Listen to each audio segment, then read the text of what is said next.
This is Speak Earth. I'm Case Bradford. Thanks for tuning in to this episode with Dr. Anthony Gustin. This was a powerful episode. In fact, we went to record this a couple times, and both times we had mic malfunctions. 2 different mics. The odds of this are a zillion to 1. I think Dr. Gustin's energy is just too powerful. He's blown out technology. So you're going to hear some feedback from Dr. Gustin's microphone. Hopefully it's not too troublesome. I did a lot. I listened to this episode, I think 4 different times to go through edits and make sure that it was minimized. And I picked up something from each time I listened to it. I enjoyed every listen. Dr. Gustin is brilliant. He has a ton of wisdom to share. He's running 7 different companies right now. I believe you mentioned that one of them is Equip Foods, probably my favorite supplement company in the game right now. They offer the best protein powder on the market, which is a grass-fed beef isolate powder. No, it doesn't taste beefy. You could make a chocolate shake out of this. You're not gonna taste any beef. It's just a beef isolate powder, one single ingredient coming from beef. So it's highly bioavailable. And then they've got a grass-fed colostrum, which I put in my morning coffee. Again, it's a powder that has just one single ingredient, grass-fed colostrum. Excellent for boosting mood, improving digestion, and it's very nutrient dense. So they've got those 2 that I love. There's plenty of others. If you would like to check it out, go down below. There's a link for 15% off your Equip Foods order with the coupon code CASE. You'll be able to contribute to Peak Earth and acquire some amazing supplements as well. In this episode ahead, Dr. Gustin discusses the time he spent with the Hadza, that's a hunter-gatherer tribe in Africa, and the many things that he learned during his time with them, the importance of being connected with the food system, how many of the most important health modalities in life are free, and how to optimize for that. These are things that he was already aware of, but spending time with the Hadza and seeing them express such vibrant health really kind of drove a lot of these points home for him, which is different from many who see science as a religion of our time, which is something else we talk about. And building rooted local, one of his new companies that really emphasizes a key point that he believes in, that I believe in, that we see emerging, and this is the power of local food. So much great stuff in this episode. I enjoyed it thoroughly. Hope you do as well. Appreciate you tuning in. Thank you. And I hope you enjoy this episode with Dr. Anthony Gustin. How's it going? Great, man. How are you? Doing well. Glad to connect with you, and really admire the work that you've done and that you continue to do. It's really powerful stuff, and I'm really grateful to have the opportunity to connect with you and have a dialogue. It's awesome. Likewise, man. I remember one of the times we first connected through online, you were seeking names for your pigs, and Harry from the Meat Mafia, he suggested Leonardo DiCaprio, and for a couple other names suggested along the celebrity theme, Kevin Bacon and John Hamm. Both excellent. Were those, I think I owe you some bacon from that. So you had made Kevin Bacon into bacon eventually? Yeah, we did. It's in the freezer right outside. Excellent. Well, were those the first three pigs that you raised? We had eight pigs, and we split them into 2 groups. So we had one group that was corn and soy fed, like kind of like regular non-GMO corn and soy, but still such. And then we did a custom blend, and we did corn-free, soy-free, and sort of all these local grains here. And we actually sent them out for nutrition testing with Stefan Van Vliet in his lab at Utah State. And we should be getting the results back in like 2 weeks. So I'm pretty excited to see, was there any difference? Curious to see how that impacts the actual end result of the animal. Yeah, I'm sure there will definitely be some sort of difference. I guess the degree to which there's a difference in the meat is going to be really fascinating. Yeah, I mean, I can taste the difference for sure. That the quality of the fat certainly tastes different. Yeah, but at the same time, it was tough as a control just because the animals were raised in the max environment they possibly could have. Like they were in the forest rooting, and on top of that, even with the corn and soy feed, we were soaking and fermenting it and sprouting it before we fed it to them. Yeah, so it's not going to be as like apples to apples as a typical quote unquote pasture raised pig, which is, I don't know, one of these things that kind of pisses me off, that a lot of the farming industry talks about quote unquote regenerative pasture raised pork and chicken, and most of it, either the pigs have nose rings and are on lands that they can't actually root, or they're literally on such denuded pastures that they're basically on big dirt fields that don't have any nutrition in them, and they're just fed an enormous amount of GMO corn and soy. Same goes with chicken. Like the vast majority of pasture raised chicken or pork is like that. So I couldn't have done that myself. Like there's no way I could bring myself to be like, okay, let's get from this. I think that what'll happen though is we'll send in samples from some other farms to Stefan's lab to control against. And then we'll have at least like 4 or 5 different stratifications of here's how the practices were, here are the outcomes of the pigs. But we weren't going to do that at my farm. So. Nice. Still keeping a higher quality. And that too. Yeah. What is quality in your mind? That's such a fascinating word, especially when it comes to food quality. Quality in my mind is what nature like the base level that nature should provide without human intervention, typically. And that's a big theme of your podcast, The Natural State, which is an amazing podcast. I've really been enjoying these past few episodes. The natural state being our state of health that we should be enjoying, every day. That should be the natural state. And now I think something like 5% of Americans are metabolically healthy, meaning we've got like 323 million Americans, 96% who are really suffering and not enjoying that natural state. It's such a fascinating place to be in as a collective, and a really tragic one. But you're someone who is really leading the charge as a thought leader and action leader, doing this work to try and raise awareness as to how people can get healthy. And you've been doing it for a long time. Do you feel like there's some momentum in this way, or does it kind of feel like a lost cause sometimes? I mean, I think people were way more aware of stuff when I got into this space like 10, 15 years ago, which is great. I think there's been a proliferation of health influencers that are trying to just grow with providing people these RCTs, these studies with data. Oh, you should go like do the sauna for 34 minutes at 192 degrees, 10 minutes before your workout for a burst of 3 minutes on, then 8 minutes off. And then like, because it'll activate your heat shock proteins in XYZ way. I think that it's getting a little outrageous in that sense. But overall, there's certainly been a huge push towards, I think that it's kind of started with the paleo ancestral movement, trying to think things through a different paradigm.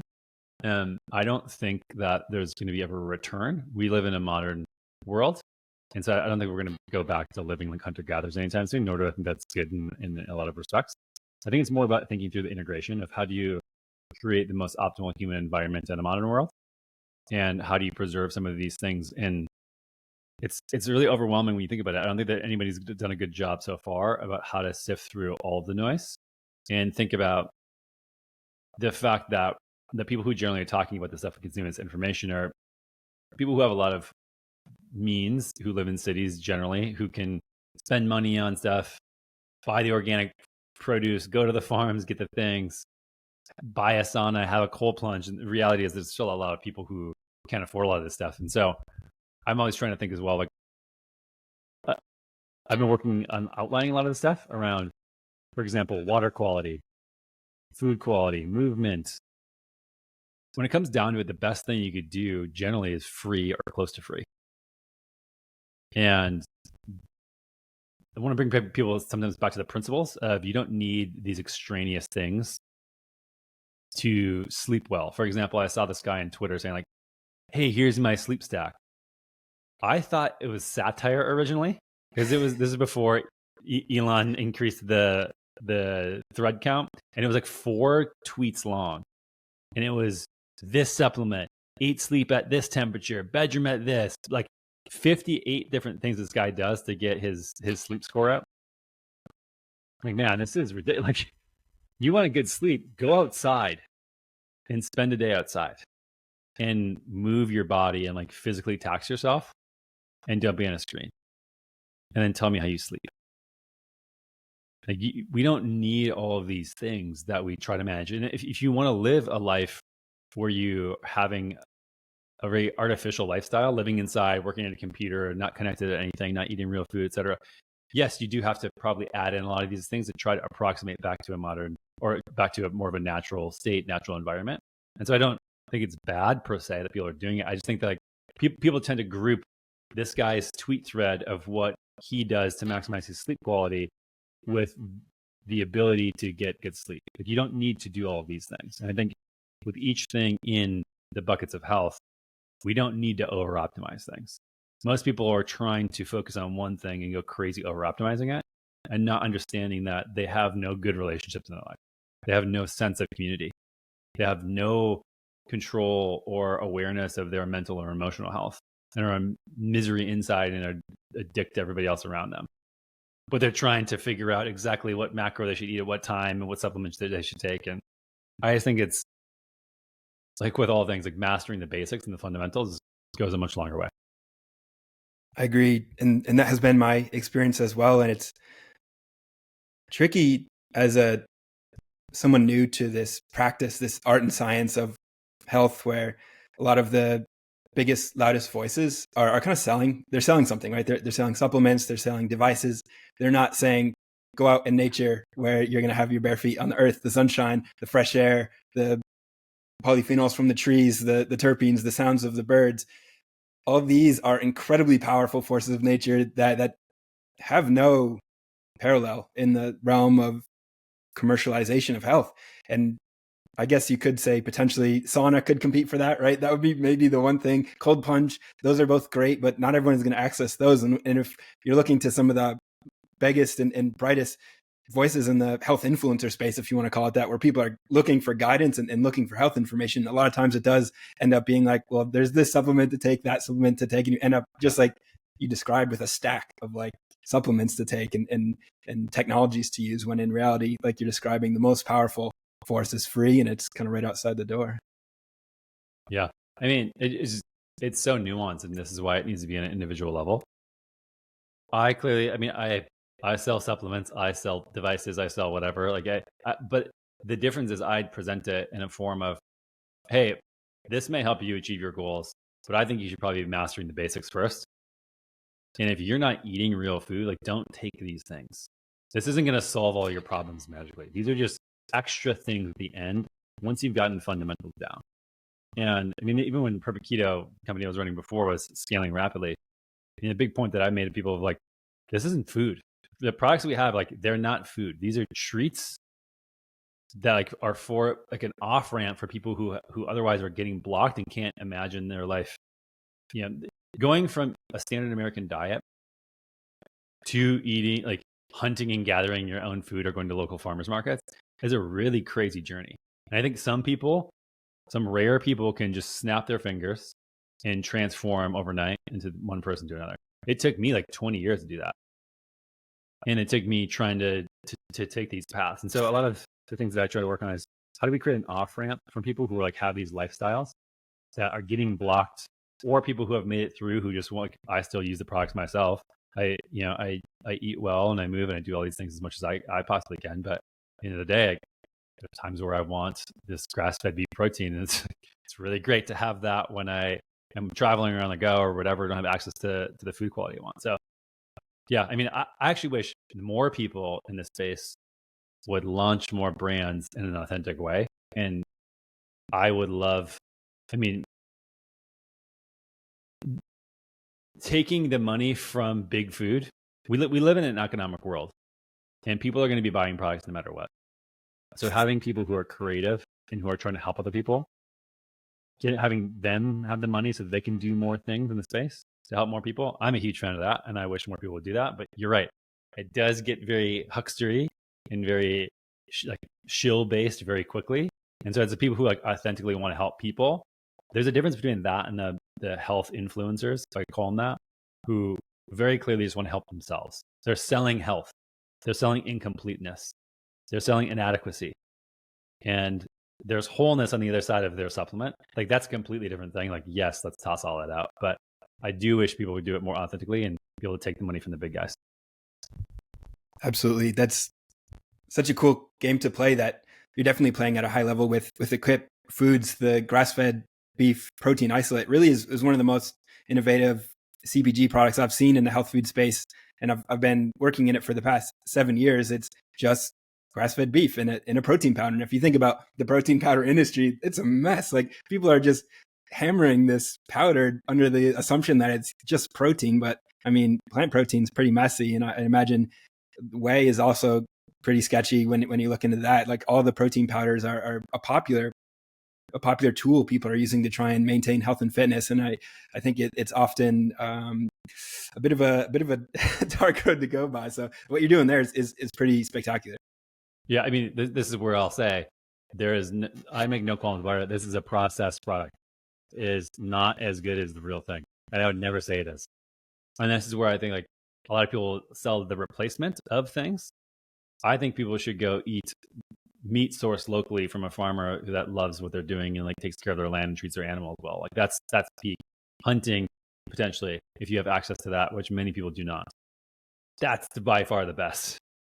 And this is I mean, I think that what we're doing is great because we're using a lot of leftover parts of the animal that otherwise get thrown away, and we get to upcycle them. It's all grass fed, grass finished, amazing stuff that can fill a gap. But at the end of the day, we still have to heat it mechanically, extract it. It's pretty low temperature, and it's not that harsh as a lot of other processes. We don't use chemicals or any weird shit like that. But at the end of the day, like we had to create a shelf stable product, which serves a need. But people should never skip over eating real food in lieu of that product.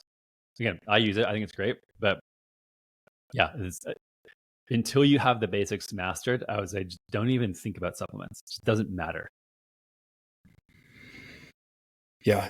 And those basics, it really does mean when you drill down into it, it means eating seasonal and local, as inconvenient as that can be. And it certainly takes an extra step to get to, because even the next best alternative is something like a Whole Foods, right? And if you look at where those products are coming from, pick up a basket of strawberries, it's probably coming from Mexico or thousands of miles away for most people.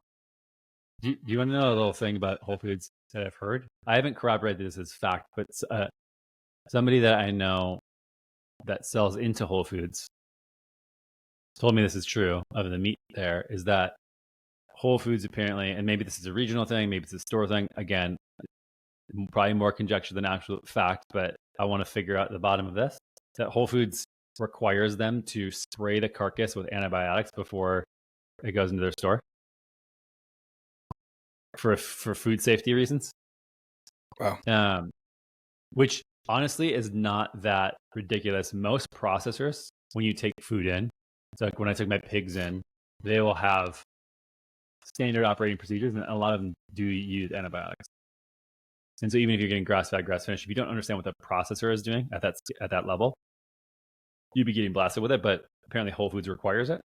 So just a heads up for people. You never know. Like when it goes through all these different steps, there's so many different players that could have good intentions. And if the intentions are, let's make sure this food doesn't make people sick, I'd say like, that's great. But if your intention is to get the healthiest food possible and you're not sure what's in there, not great for you. And so, yeah, this is where I said there's so much nuance. It's such a fucking minefield, man. Try to navigate and figure out, okay, I want to eat healthy. And this is like, I don't know.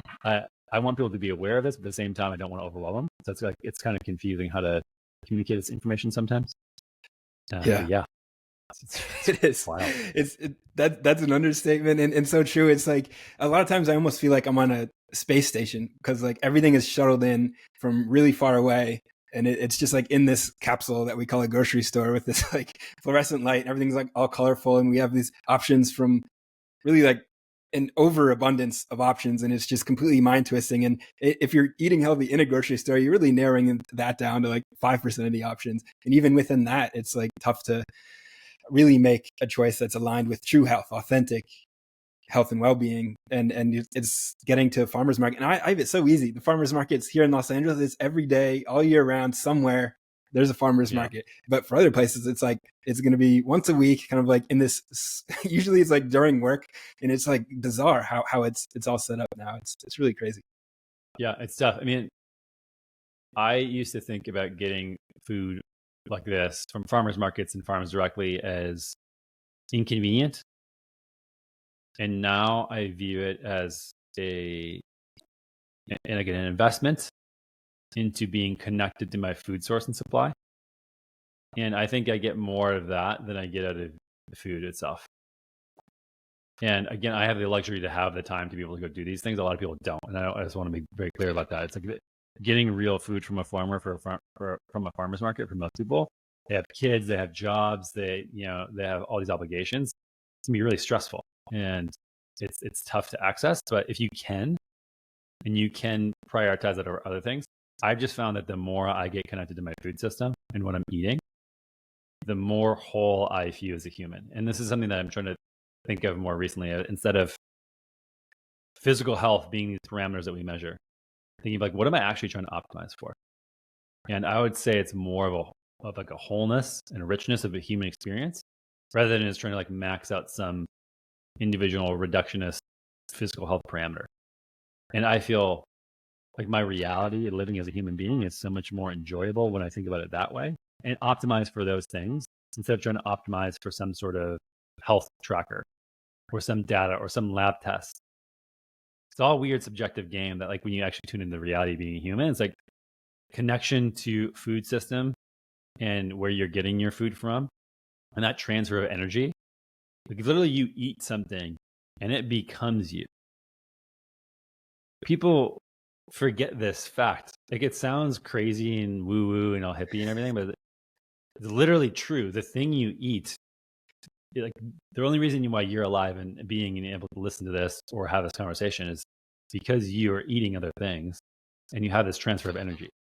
How is that not one of the most important things to understand, like, belong to that cycle? And you're going to die at some point, and things are going to eat you, and then other things are going to eat those things. And that's how life goes.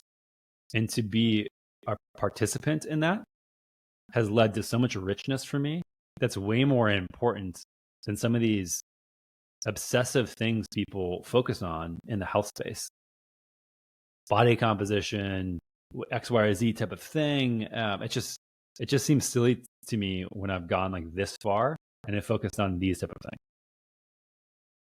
I'm thinking or perceiving this as, if we look at health as an art and a science, you're focused more on the art of it, the qualitative sense, less on the science and the quantitative sense, which everyone seems to be so obsessed about. Now you're focusing the lens and saying, okay, what about the connection to the food and the farmers?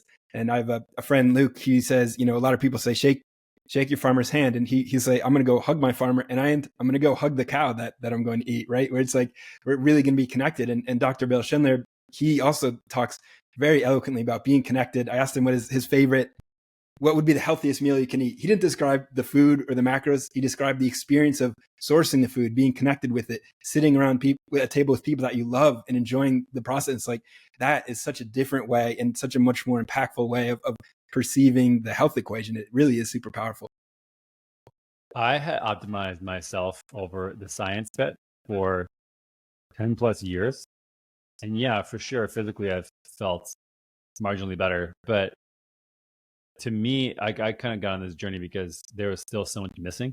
I still had a lot of like emotional, mental health issues after that. It was just like the experience of that. And like, even diving down that from an individual level was such, like, there was still something missing. And it was like an experience that at least I had as an individual, that until I started participating with nature differently and like participating in the community and the food system, I'm now starting to feel the puzzle pieces lock in a little bit more, and a much greater appreciation again for the richness and the wholeness of being a human, rather than, again, trying to optimize towards this narrowly defined health as we've done in the past. And I haven't figured it out yet. So like, I'm not like some realized enlightened being or anything. I think we're all figuring it out as we go. But it's just, I wish somebody told me 10 years ago, like, yeah, this is great to think about. Get these boxes checked, but there's an entirely other world that you're missing here. And maybe it's just a rite of passage. You have to walk the path to do that. But the things I'm optimizing more are so much different. Of like, how can I be more creative? How can I be connected to my food system? How can I have a better community? How can I be better friend, husband? How can I love more? How can I feel more emotions? How can I express more emotions? How can I be more at peace? Like, no health influencer is really telling you anything that's going to lead to any of those benefits. And that's what's important to me, at least. Like, I don't know. It's those things to me are the things worth optimizing for. I agree 100%. And there really is this, hunger, not just for calories, protein, vitamin E. There's a hunger for hugs. We have a hunger for people that we vibe with and can laugh with and tell stories and hear stories. And a lot of us are deficient in that. We're not accessing that vitamin community, for example. And it's such a powerful modulator of emotional state, even play. Like, how many people are saying, go play for your emotional health, have fun, like enjoy it, create. You need to be creative. That's an essential aspect of being human. And I'm curious now, did you learn a lot of this from your time with the Hadza, or did this come through another method? I think it was a big push for sure. I think that seeing people in the natural human environment, quite literally, and just like getting older and thinking about, I tried to optimize for the health stuff. Wasn't that fulfilling? I tried to optimize for wealth. Wasn't that fulfilling? Like just I think going down a lot of paths in like a rat in a maze and hitting a bunch of dead ends. It's just leading me to a very different place. And maybe this is all wrong too. I don't know. But I think that some of what you're saying is the immeasurable things that we can't quantify or put in a spreadsheet or take a lab test of. Like, all we do are things that we can measure. And I think that when you start having to measure things, and like put them into language, even like it's such a restriction of the actual experience of reality that make it very narrow and tight, and it makes me feel very constricted. And that's part of the reason, like you said, like play, creativity. And what I think also is like work.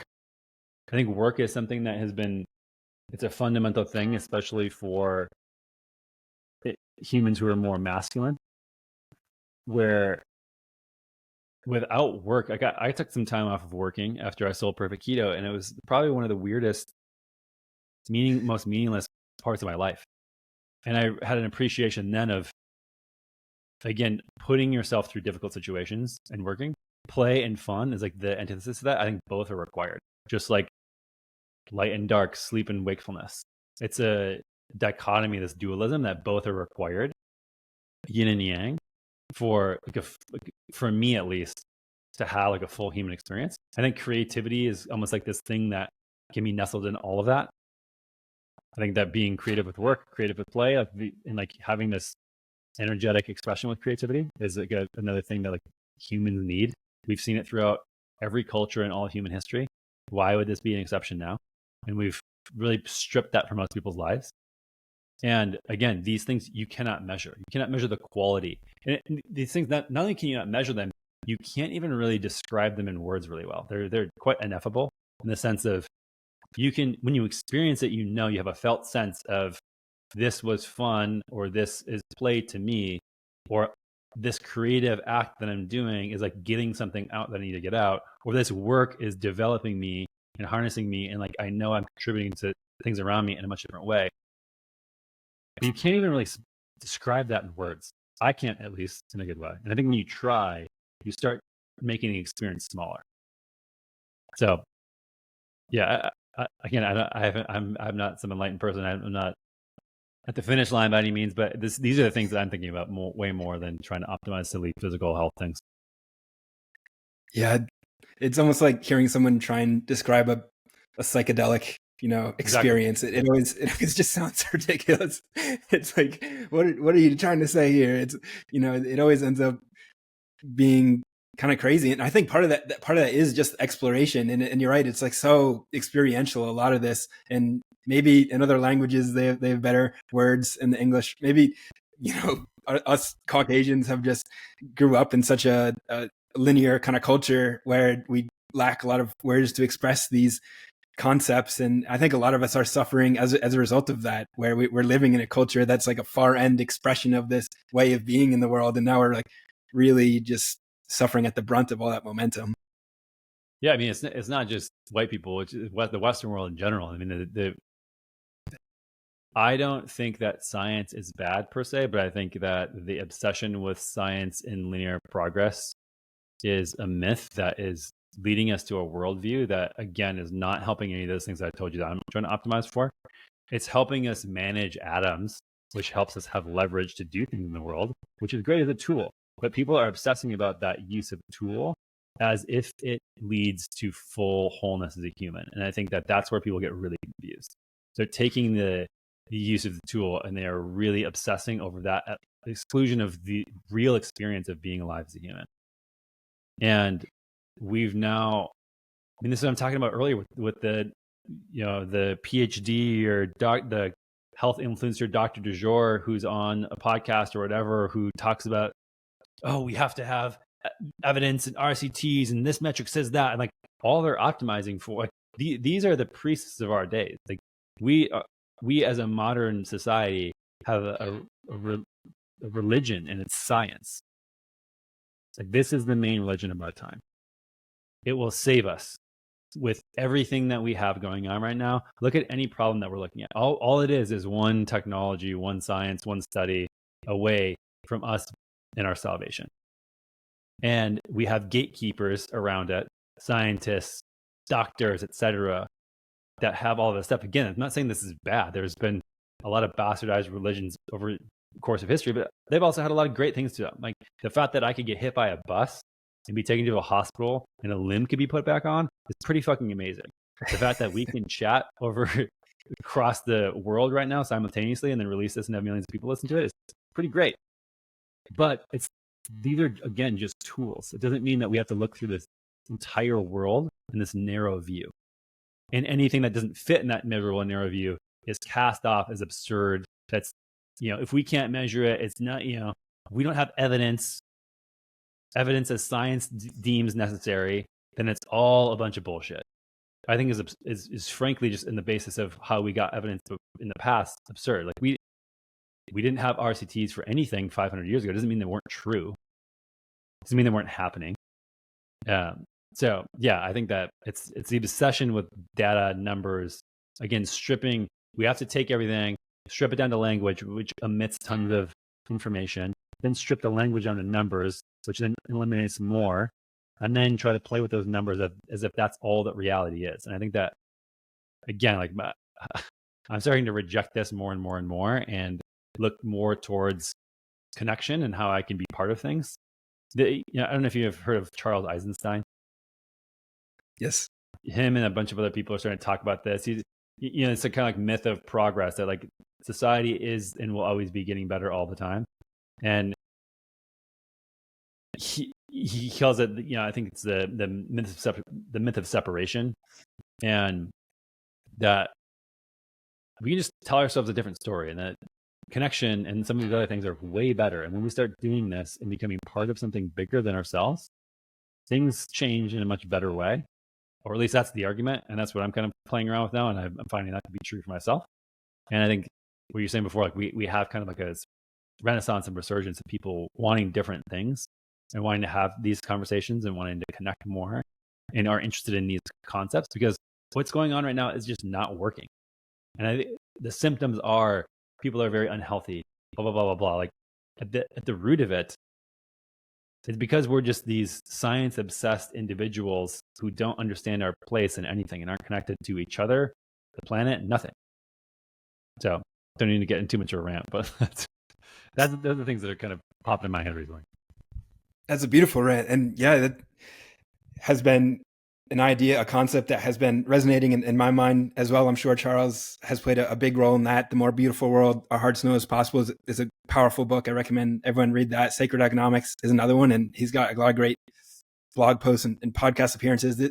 These ideas where our story of separation and how we're, this myth of progress where we're always going to be, keep making progress till AI, we can ride AI to Mars or whatever the game plan is. It's completely insane. It just like at a root of it, it is absolutely insane. And there are people waking up to this and trying to reconnect. And there's a guy named Rafe Kelly. He's got a movement practice and a seasonal retreat called Evolve, Move, Play, where it brings people together in community, nature, mindfulness, and movement. And I've been trying to do something similar here where it's like, we all get to come up with these ideas, these new ideas of things to do that are, it's not going to scale. Like we got to, maybe not think about that, but it's going to be really nourishing. Like if you think of a great dinner party, would you ever, go to the host and say, hey, this was an awesome dinner party. Thank you. But does this scale? It's like, it's a completely insane question, but it's like, those are the things that we really need to like kind of realign ourselves to authentic health. Or things like, dinner parties with friends, and being able to go and engage in nature with people that maybe people you've never met before. Like, how do we orchestrate these kinds of things? Yeah. Or if you said to your friend, man, I went to this dinner party yesterday and it was so amazing. I felt so awesome afterwards. He goes, do you have any data to prove that that's the case? Did you have a control? Did you go to a control dinner? It's just frankly absurd. And then more people aren't saying, okay, come on, guys, let's talk about this in a different way. Like, not everything has to be like this. It's just wild. It is. It's really, I'm gonna have to check really out this crazy. guy's stuff. The Rafe Kelly. So how do you think about interjecting some of these principles in your life? I mean, you live in a place, LA, right? So are you like, where are you at in LA? I'm in Santa Monica, about 2 miles from the beach. So it's pretty nice. Not super dense from an urban perspective, but it's interesting. I don't know if this is unique to LA, but there's not much of a neighborly sort of vibe where like most people kind of keep to themselves. And I think that is kind of the case in most urban environments where, there's a lot of people, but people kind of maintain that separation. So how do you get these things in your life living in LA? It's really difficult. How do you manufacture that environment? It's really tough. Interestingly enough, the most connections I've made in the past few years are through Twitter and Instagram, just through social media, connecting with other like-minded people who are also kind of sharing similar ideas and then coalescing that way. So it's we've had to go this like alternative route, and it's very rare to meet people just, whatever we, in reality, now we have to have like words to describe, like in IRL. It's like really rare to meet people just like on the street or, in happenstance that also you get along with. Cause like that's another part of this, is like everyone is so polarized these days and have divergent ideas, probably as a result of not really coming together and talking, just in community. So I've been trying to leverage technology to create this community, to try and kind of bring it full circle. And it's an ongoing process, but have kind of slowly been building a small community of like-minded people that hopefully will grow over time. In LA or just online? In LA primarily, but also online. So like people who have been traveling through the area have dropped by to grill or to hang out at the beach, but really seeking people who live locally. What are you guys doing in person? Like, what are the type of events you guys do? So far, we have this amazing space called Original Muscle Beach. So that's essentially an adult playground, and it's an incredible location. It was built during the Great Depression, and it's basically sort of a bare bones gym. You've got pull-up bars, you've got ropes to climb, rings to swing on. It's really something that should be in everywhere there's a kid playground, there should be an adult playground, because it's a place where people go, share movement, they're able to play, they're able to work out for free, barefoot in the sunshine all year round. And that's a place where we've been able to meet up and share movement and get a good workout in, share some laughs, share some stories. And it's so far that's been a great place to go and sort of congregate. I'd love to see things like that happening more widespread. I went to hang with a friend Monday morning, and we went to an adult playground here in Austin. It's great. What is it like there? We hung out there and just like messed around for an hour and a half and chatted while we were, I wouldn't even call it working out. It's a very different connotation, It wasn't even like an intentional thing of what we were doing, but we're being active and we were getting the same thing we would get with a workout. Yeah, it's phenomenal. Something really different about movement in nature, from my experience, and I guess even physical labor, if you want to call it that, it's pretty really therapeutic on a different level. From, if you think about the most popular workout class nowadays, you just go into a space, there's an allotted time, there's very little conversation, you're kind of herded in like cattle, and then you're like back out, right. You're like check in, check out, you do the thing, and then you go. And that's like, you're really leaving a lot on the table there from a community perspective. And I think a lot of that does happen because it's happening inside. Yeah, but then you think about, okay, what can we do outside? The first option that comes to mind is like hiking, but not a lot of people are going to want to go like hiking off into the woods with random strangers, right? Because there's some risk there too. So it helps to have a central location if anyone wants to kind of use this protocol as like an open source idea for their own area, like have it be in somewhere like a park where people, can kind of congregate, and then you just engage in something like barefoot sprinting is a great example of something to do, or fundamental calisthenics. There's a lot that can be done sort of even just in an open green parks, any sort of green space. Yeah. Which you're getting so many of the things that people try to optimize for and tell you to do: grounding, sunshine, movement, social connection, play. Like, again, this is just part of our natural environment, and we shouldn't have to bucket all of these things separately. They're just things that we should be doing that then check all the boxes. Yeah.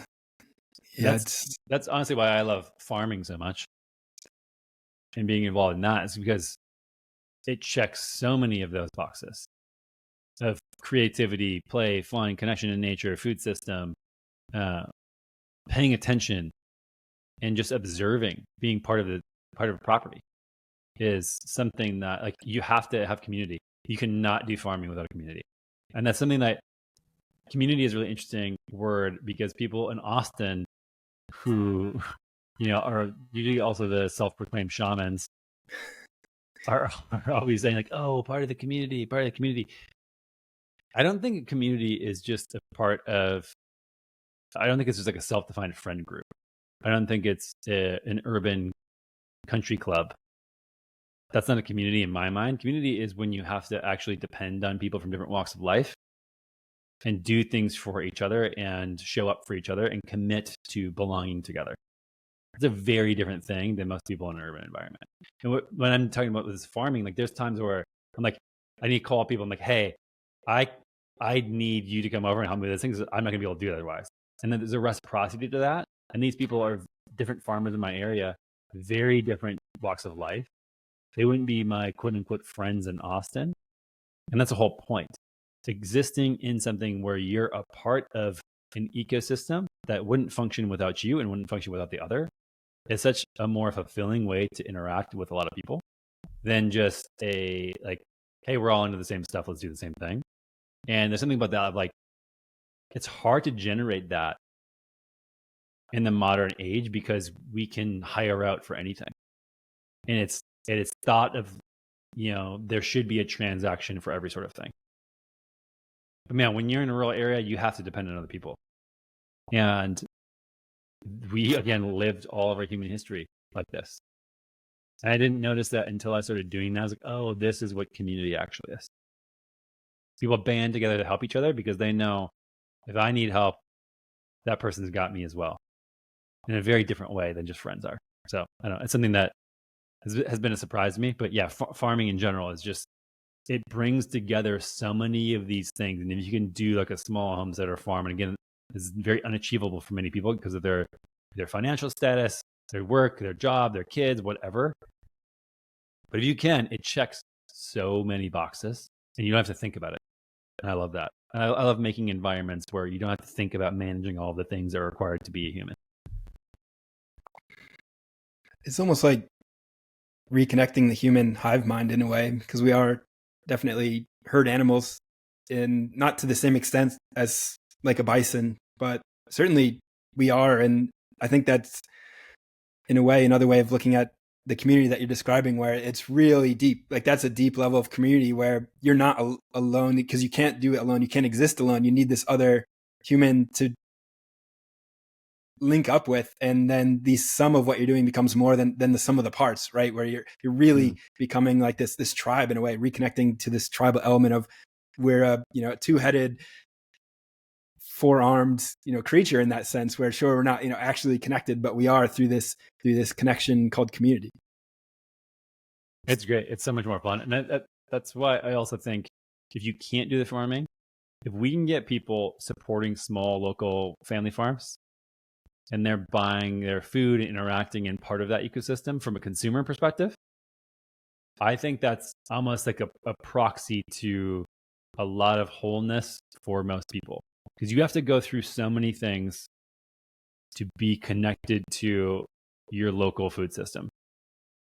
And once you do, and once you're a part of that, I I see very rarely people go that far and then ever go back. Like, do you ever see anybody get into most health things and then go, oh, actually, now that I've been eating real food for 5 years, I'm going to go eat McDonald's and Doritos every day. No one does that. No. And the same thing about going forward and continuing to support local farmers. It's almost like, for me, in my mind, trying to think about how can I help people and how can I create them a bridge so they can have more of the experiences that I've had with going on this journey. It's almost a box that gets checked. Like, oh, if they're supporting local family farms and getting most of their food and are connected to the food system, I like checked. Like it's like most of the things that I think need to happen like are taken care of. This is why we launched this company here in Austin, Rooted Local, which we're basically trying to do that. We're just getting small farmers and consumers to get connected, and we're never shipping anything in the mail. Everything's local, and I'm interested to see what happens as far as like how far can we use the tools of the internet in connection and all this type of stuff to foster in-person communities and connection and this bond between small farmers and local consumers, which I think is like, if you get that lock and key, you're sort of fixing a lot of the problems we have with society right now, beyond just people are metabolically unhealthy, beyond people are, dying from fentanyl overdoses at a rate of just absolute absurdity, beyond the soil is being degraded and who knows how many harvests we have left, who knows how much we can support ourselves, beyond complete division that's tearing our country apart at every seam possible. If you have this connection and you have more of those connections, it's sort of the antidote for all of those things, which is why it's really appealing to me. Absolutely. And it may seem silly to someone who maybe hasn't thought deeply about these, how food is the foundation of everything in ways that we've outlined, how you are literally the food that you eat, and how this connection is so powerful. I fully believe that if we were to put that puzzle piece into place, we'd see a rapid decline in things like mass violence and a lot of these problems that you outlined that are linked with the food that people are eating, because it affects the mind and the brain and the thoughts and the beliefs. Really every element, every aspect of who I am as a man today changed completely from who I was in my 20s when I was eating junk food. And that can happen at a collective level, where right now America is made of junk food, like in a very real way. Americans we're a junk food nation. And if we were able to shift that, and I was thinking the other day of a potential idea where I'm sure you're familiar with Whole30. Melissa Urban created this program where essentially you eat paleo for 30 days. And it's very popular because people see it as a challenge where, okay, I'm going to toss out all the crackers and the Twinkies, and I'm just going to eat whole food for 30 days. It's going to change my life. It's going to be great. Well, I was thinking, well, what if we did that for like seasonal local? How many days do you think would be a good kind of challenge for someone to be like, okay, I'm only going to eat seasonally and local for 7 days a month? Like, what do you think would be a good sort of place to start? I scoped this out recently. I think it's so hard and nuanced I think showing it your way, great. Like, especially out of my farm, I could do it very easily. There's a bunch of small farms out there, and just documenting it and showing. It is so inconvenient for the average person. So that's why like we are launching stuff like Rooted Local to people to like cut out the inconvenience of it and foster the basic and on-demand farmers market. But yeah, for me, it would be easy to do 30 days in a row. The thing with Whole30 is like, it's the whole thing. I've chatted with Melissa about it. She's tried to make it very accessible so anybody could do it. And it leads to some things I'm like, I don't know if I like what you're doing here. But you have to draw lines at some point. And she's been very successful getting a lot of people healthier by doing so. And so the question with like localism and eating local is, where do you draw those lines to make it both accessible and not overly zealous? But like, I don't know. I don't know how you would do that in a program that you could talk about on the internet without being the criticism that I'm seeing a lot lately, which is just starting to drive me absolutely nuts, is, oh, you're so privileged because you can go get real food, local food. Like, like what? I can drink clean water. So can you. Does that mean you shouldn't drink clean water because other people can't drink clean water? Like, what? How far do you want to take this? And does that mean that we shouldn't eat real food because I have access to it? Or does that mean that we should think about how we improve the access of real food to people? It's such a, like, and so I don't know. I just don't want to deal with the trolls coming out of the closet. and yelling at me for eating local food. I don't know. Maybe they won't, but I have some fear about it. Yeah, that is true. Folks love sort of throwing barbs at, like, localism does have this, I guess, an elitism sort of sheen to it, which is not well deserved, because if you look at like what would benefit people the most, it is exactly that, and it's not going to be more expensive. I guarantee it ends up saving people money, where they're just not buying junk that's not even going to be digested or assimilated or even provide any level of nourishment. It's like really quite the opposite if you're buying something like an oat milk. Like our country is obsessed with taking perfectly good food, running it through a bunch of factories, and then like turning it into something else entirely that's just not food at the end of the day. And like everyone's obsessed with it, and they get really angry if you're to suggest that what they're doing is wrong on any level. And it's just, yeah, I can't wrap my head around that either. Yeah, it's tough. I've been getting way better as I get older and being on social media long, but I try not to tell people they're doing anything wrong anymore, and just try to say like, hey, this thing is not great for these reasons. I'm doing things this way, it's working for me. You do whatever the hell you want. That seems to be a much better approach. But yeah, the eat local, support local thing, it also needs a rebranding. I think that what the connotation that comes up is like the hippie farmers market grandma with her tote bag, and it's like eating only microgreens. There's a certain persona that comes to mind when that happens. So it'd be interesting to do like a little bit of a rebrand around it. And I'd be down to partner up on a little challenge we could launch to people of the podcast, my podcast, whatever. And we say like, okay, let's outline it, bring people through a month, and see what happens. I think it'd be fun. That would be fun. I know I would be a little bit, Californians we're spoiled out here in California, but I mean, for a lot of places that it is challenging, and it's incredibly eye-opening as well once you start to see like, oh, only certain things are available at certain times of the year. Like I'm not going to be able to have strawberries or tomatoes or zucchini all year round, like cauliflower. Which is probably good. It's probably a good thing. Exactly. And that's another layer of this too, is where like the whole oxalate thing is becoming super popular, where like all of a sudden a lot of people are saying vegetables are poison, and that's like, that's going to turn a lot of people off from the concept of healthy eating. If there's someone like just shoving raw testicles in their mouth being like, your vegetables are poison, it's like, these healthy people are crazy. And it's like went off the rails a little bit. But once you understand the seasonal element of these things, it's like, yeah, cycling seasonally, that's such an important lost. Another thing that's like, you're probably not going to be able to quantify that really at a deep level or do much science around it, but it's like, that's some deep stuff. There's this book I read recently called Changes in the Land. It's this guy who observed and did a study on a history of New England, the Native Americans there, and then the colonial people that came in, and then kind of modern day, and kind of like, here's all the stuff that changed. He basically said that even though the bounty of that area, and pretty much all the United States was like this, of just extreme bounty, there were points in the year that if you didn't prepare, you'd die. And this is the thing that's struck me about doing the localism stuff of like, even so we grew tons of produce, disregarding the advice of most of my carnivore friends who tell me that any plants is going to kill me. But we grew a bunch of produce, pickled a bunch of stuff, fermented a bunch of stuff. And like, there's all this wisdom that happened in other cultures of when times are good, here's how you preserve this food for later. Obviously, Bill Schindler talks a lot about this. He's amazing at that. But it would be tough, I think, in the modern world to be like, okay, it's winter, only eat stuff that's local. I grew up in Minnesota. That's going to be very challenging to do for most people. But historically, what they used to do is make a lot of sauerkraut, things like that, because a lot of people came from similar regions, Western Europe, Germany, north of there, etc., Nordic countries, and then came to that area because it was very familiar.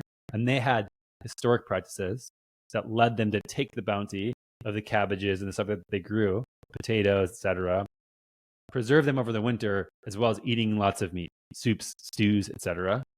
And so, could you do it year round, a challenge like this in modern America? I don't know, man. I think it'd be pretty tough. I think people would starve. Like, yeah, you could be able to go to the grocery store and maybe you'd be like, here's a map of the thing where you are locally and what would have grown here. And I think that's another blocking point. Like even in Texas in July and August, bro, you don't have much food. It's like, things are dead. A lot of like poultry producers just stop producing in the summertime because it's like the winter here. It's so hot that birds just drop dead. And so it's like, okay, what are we supposed to eat at this time? And I think that the prevailing wisdom in like the ancestral carnivore people, seasonal people, I think it was like, well, then you just eat more meat. And yes, sure, you eat more meat. But again, like we don't have hundreds of generations of wisdom and lineage to show us, here's how you prepare for these scant times. And I think that's an important part that's missing. This is where I wish we had that wisdom. Like, that's so interesting to me to think about. This bounty produces, here's how we make sure that we don't take enough and we're using enough and we have enough for winter, because our entire ancestry thrives on this stuff and knows how to participate in it. And this is the thing that the Hadza, to bring it back to when I went to Tanzania and spent time with them, there was just such an effortless abundance and no amount of stress from them at all. Because at any time, if they needed a tool, they would make it in 30 seconds. If they need something, like they could start a fire in 10 seconds. Everything, they had such wisdom of their environment, how to participate in it. Oh, don't eat this berry. Only eat this much of this thing. You know, we can take this much now, but we should leave more for later. And it led to, in my perception, obviously I wasn't there for a long time. I didn't stay with them for years. An element of abundance that I don't think money can buy in the Western world. That's a very deep realization as well. That abundance, that's something no one is perceiving really. And you went to spend time with the Hadza, who are a living, hunter-gatherer tribe that are still doing it the way everyone was doing it way back in time. And this is, you wrote a thread about this on Twitter, probably the best thread on Twitter that I've read, the only one I remember. I'm going to link it down below so everyone can access that easily. And one of the pieces of that really struck me was the water piece, where they weren't, carrying around giant Nalgene bottles filled with water. They were just like sipping a bit from the puddle, like, wow, hiking miles and miles and miles and miles. They'd just like stop and sip a little bit of water from the puddle. We were chugging bottles of water. It was hilarious. And they were just like totally fine. Then when we got to the end point, dug out a little thing in a steep ravine and then sipped some muddy little water. Wild. And it just goes to show, like, the things I think we get obsessed about, do they matter? I don't know. Maybe not.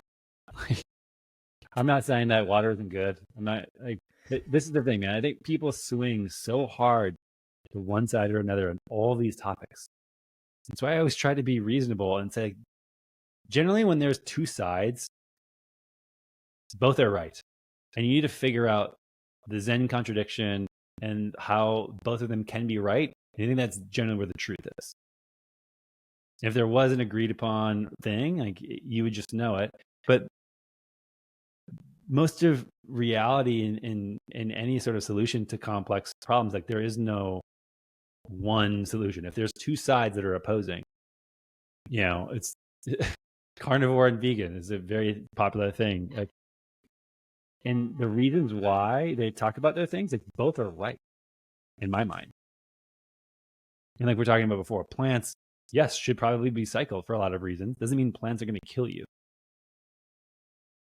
Meat and certain things, like animal products, like, is it appropriate to eat the modern amount of saturated animal fat that we have?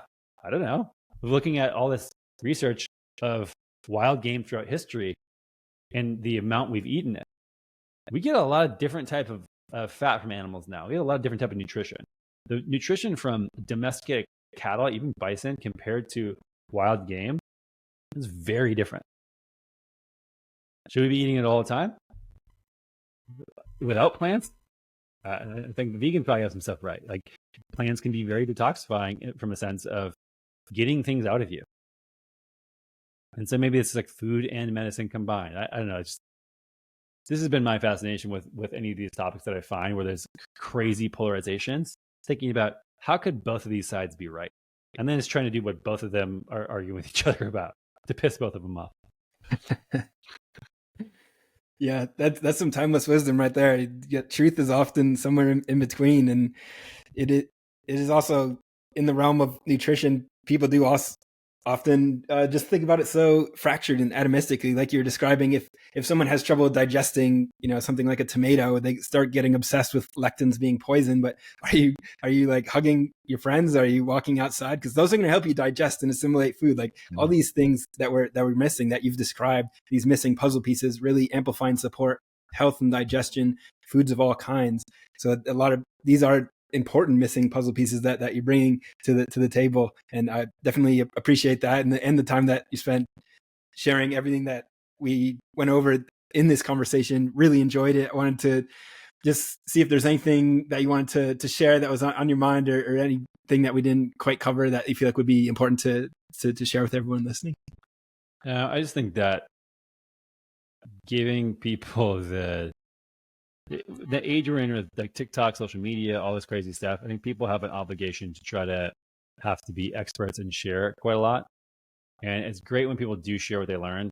But in general, I go through spurts, for example, on social media, podcasting, etc., where I'll post a bunch of stuff for a while, then I'll just go completely dark. Whenever that happens, it's like I'm doing the work on myself to figure out how to continue to grow. And like I feel very inauthentic. I'm like trying to posture and act like an expert when I'm like on the path myself. Everybody's on some sort of path and some sort of journey. And like just give yourself room to be okay with that everybody's going through the exact same thing all the time. And those who tell you that they're not are lying. I've been through it. I've met enough people at this point, and I've realized the game. And it's just like you just got to keep walking, like look down, see where your feet are at, and take one step in front of the other, and just worry about that and where you want to go. Remove from where everybody else is telling you that you need to be. That is probably my best piece of advice to give people. Beautiful. Dr. Anthony Gustin, thank you. Appreciate it, man.